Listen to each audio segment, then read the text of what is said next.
ദൂത് പത്രി അല്ലെങ്കിൽ Valley of milk എന്നാണ് അറിയപ്പെടുന്നത്. കാശ്മീർ ചെന്നപ്പോൾ മഞ്ഞ് കാണാൻ പറ്റില്ലല്ലോ എന്ന സങ്കടം എനിക്ക് വളരെയധികം ഉണ്ടായിരുന്നു കേട്ടോ.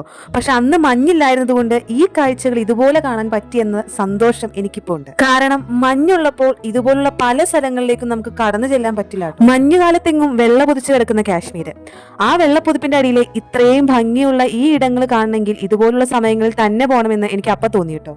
നമ്മൾ ഏത് സ്പോട്ട് കാണാൻ പോയാലും ഒന്നിലേ കുതിരപ്പുറത്ത് അല്ലെങ്കിൽ അവരുടേതായ പ്രൈവറ്റ് വണ്ടികളിലാട്ടോ നമുക്ക് യാത്ര ചെയ്യാൻ പറ്റുള്ളൂ.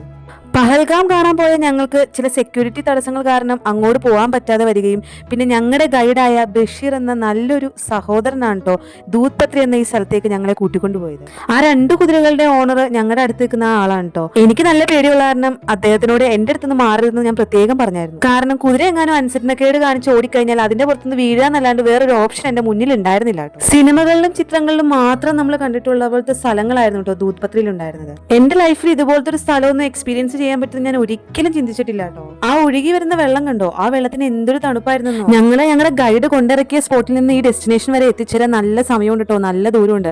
പക്ഷെ അത്രയും ദൂരം ഞങ്ങളുടെ കൂടെ ഉണ്ടായിരുന്ന കുതിരക്കാർ 2 പേരും നടന്നു വരികയായിരുന്നു എന്ന് ഓർത്തപ്പോൾ തന്നെ എനിക്ക് ഭയങ്കര എന്തോ ഒരു ഫീലായിരുന്നു കേട്ടോ. കാരണം കുതിരപ്പുറത്തിരുന്ന് വരാൻ തന്നെ നല്ല പാടായിരുന്നു. അപ്പോൾ അവർ അത്രയും ദൂരം ആ കുന്നുകളും ആ കിടങ്ങും എല്ലാം ഇറങ്ങിയും കയറിയും നടന്നു തന്നെയാട്ടോ അവർ അത്രയും ദൂരം ഞങ്ങളുടെ കൂടെ വന്നത്. പിന്നെ ഇതവർക്ക് ശീലമാണ്. കാരണം ഇതാണ് അവരുടെ ജീവിതമാർഗം, ഇതാണ് അവരുടെ ജീവിതവും. എന്തായാലും പറ്റുവാണെങ്കിൽ ഒരിക്കൽ കൂടി കാശ്മീർ പോകണം, മഞ്ഞ് പുതഞ്ഞു കിടക്കുന്ന കാശ്മീർ കാണാൻ.